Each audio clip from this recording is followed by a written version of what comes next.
Oi, vamos começar falando um pouco do Goethe, autor do Fausto. O OE, ou O com trema, alemão, pronuncia-se Ö, som inexistente no português.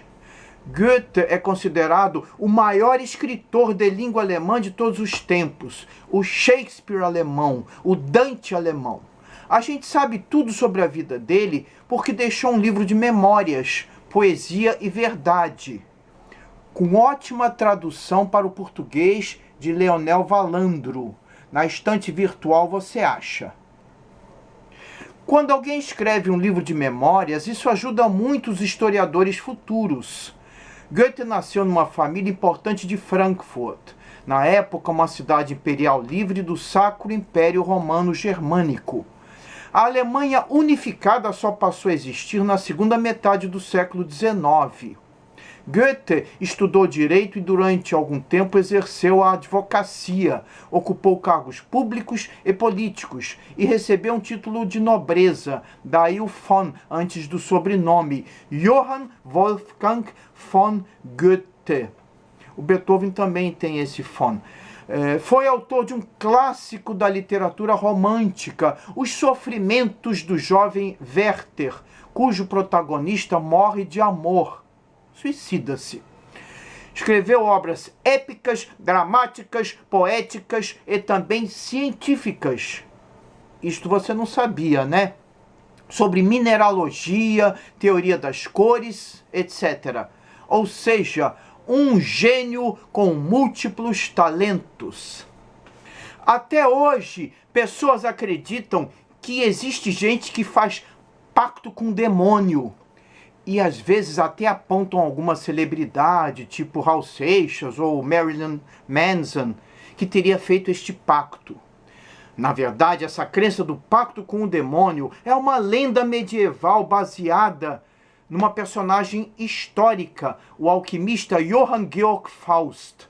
Essa lenda circulou pela Europa em várias versões e ganhou até uma versão inglesa de Christopher Marlowe, publicada em 1604. Mas quem elevou essa lenda a um novo patamar, transformou-a num monumento da literatura universal, como se fosse uma Torre Eiffel da literatura. A obra máxima da literatura alemã foi Johann Wolfgang von Goethe.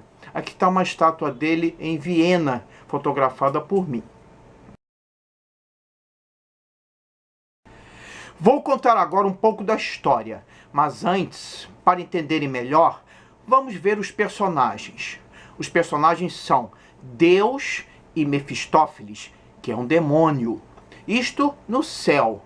Aqui na terra, Fausto, um médico, filósofo e sábio frustrado com sua sabedoria. O criado do Fausto, Wagner, a Margarida, Gretchen, que é uma mocinha ingênua e romântica. A Marta, amiga mais velha da Margarida, a família da Margarida, irmão, mãe, e tem as feiticeiras que participam de um festival sinistro, a Noite de Walpurgis. Tem personagens secundários também que vão aparecendo. Tem uma cena, por exemplo, numa taberna, pessoas numa mesa se divertindo, mas são como figurantes no filme, aparecem brevemente e não voltam mais. A história é uma história sinistra que eu vou aqui resumir. Lembrando que o resumo é um esqueleto, mas o corpo tem muito mais que o esqueleto. A história começa com um prólogo no teatro, em que se discute o papel do teatro. Depois vem o prólogo no céu, com uma aposta entre Deus e o diabo, igual àquela no começo do livro de Jó, na Bíblia. Na Bíblia, Deus elogia Jó, e o diabo diz, quer ver como eu consigo desencaminhar esse Jó? A mesma coisa no Fausto. Deus elogia Fausto e Mefistófeles diz, você me dá carta branca que eu desencaminho o Fausto. Esse é o prólogo no céu. Depois, a primeira cena do corpo da obra é o monólogo de Fausto, frustrado porque fez tantos estudos, estudou filosofia, estudou teologia, direito, mas no fundo continua tão ignorante quanto antes. porque ele não conseguiu entender realmente a essência do mundo. Que é a sensação que a gente tem até hoje. A ciência descobre tantas coisas, os átomos, os quarks, a relatividade, não sei o quê. Mas a gente continua sem saber como surgiu o mundo. Tá, surgiu no Big Bang, pá! Mas o que causou o Big Bang? Sem saber qual é a razão da vida. Com toda a ciência que a gente tem hoje, continuamos frustrados, porque as questões metafísicas não têm resposta. E isto está lá no início do Fausto. O Fausto, com todos os conhecimentos da época dele, a filosofia e a teologia da época dele, está frustrado, porque a essência mesmo do mundo ele não consegue desvendar. Aí resolve recorrer à magia, invoca o espírito da terra, mas nada funciona. Até a hora em que ele sai para passear com seu criado e observa um cachorro meio estranho, com um jeito meio diabólico. Não é esse aqui, não. E comenta com o criado: você viu aquele cachorro esquisito? O criado diz: é um cachorro comum, normal, não vejo nada demais. Deve estar procurando dono. Só que o cachorro vai seguindo Fausto até em casa, entra na casa e se acomoda lá na maior cara de pau. E uma hora o cachorro começa a incomodar, começa a latir, a ganir. Aí o Fausto reclama: para com essa barulheira. E uma hora aparece um clarão e o cachorro se transforma, presto, no Mefistófeles. O cachorro era Mefistófeles. E aí ocorre o chamado Pacto Faustiano. Mefistófeles promete tirar Fausto daquela depressão, promete realizar todos os desejos dele, ajudá-lo a descobrir um mundo novo. Vai fazer isso tudo por ele aqui neste mundo, mas em compensação, depois que o Fausto passar para o outro lado, ou seja, depois que morrer, vão inverter os papéis. Fausto é que vai ter que servir ao diabo, ou seja, é a história da venda da alma para o diabo. Fausto assina um pacto com o próprio sangue e saem, vão a uma taberna. Mas para Fausto nada tem graça.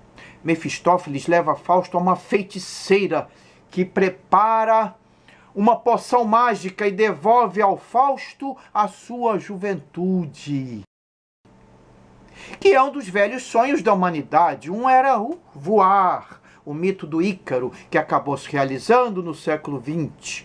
O outro era achar a fonte da eterna juventude, a lenda do Eldorado. Com a medicina, a gente até que vai vivendo cada vez mais, mas essa eterna juventude até hoje não se encontrou. Não há como deter o envelhecimento. O Fausto rejuvenescido seduz e desencaminha uma mocinha romântica e inocente, a Margarida. Depois, o diabo o leva para o impressionante festim de bruxas, a noite de Valpurgis. Enquanto isso, Margarida é condenada à morte porque assassinou o bebê que teve de Fausto. Quando Fausto toma conhecimento do destino da moça, exige que Mefistófeles o ajude a resgatá-la do cárcere. E temos depois o clímax dramático da peça, que eu não vou contar para não me acusarem de estraga-prazeres. Aqui falei apenas do primeiro Fausto, publicado em 1808, mais ou menos fiel à lenda original. Mas, na velhice, Goethe escreveu uma continuação, extremamente filosófica e imaginativa, que alguns consideram ainda melhor que o primeiro Fausto. Essa continuação foi publicada póstumamente, passou a ser conhecida como o Fausto II, e o Fausto original como o Fausto I. Aqui falei só do Fausto I, o 2 ainda vou ler.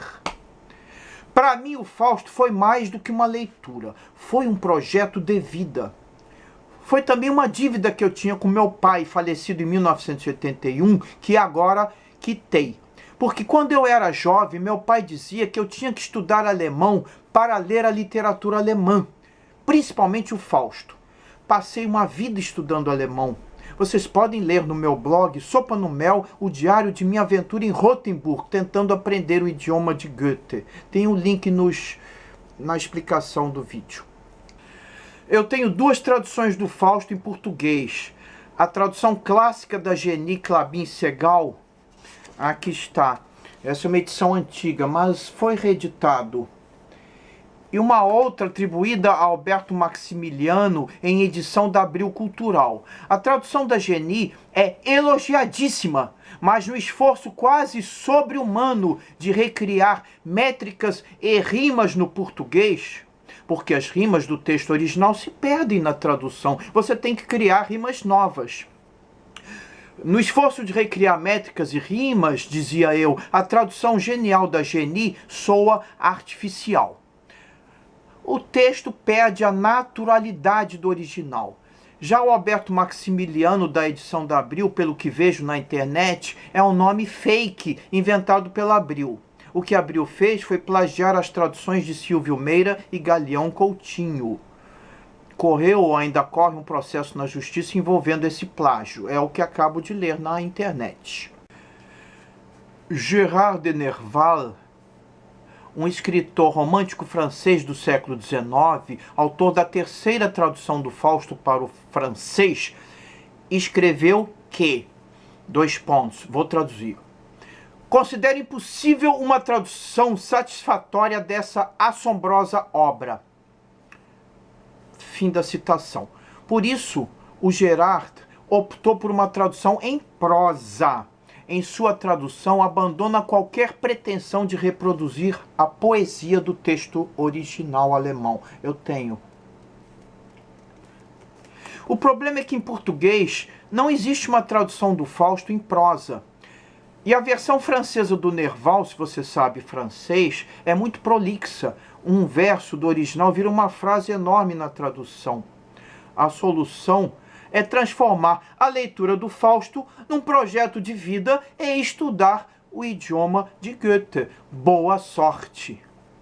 Se gostaram dessa resenha, assinem meu canal e vejam meus outros vídeos sobre literatura e filosofia.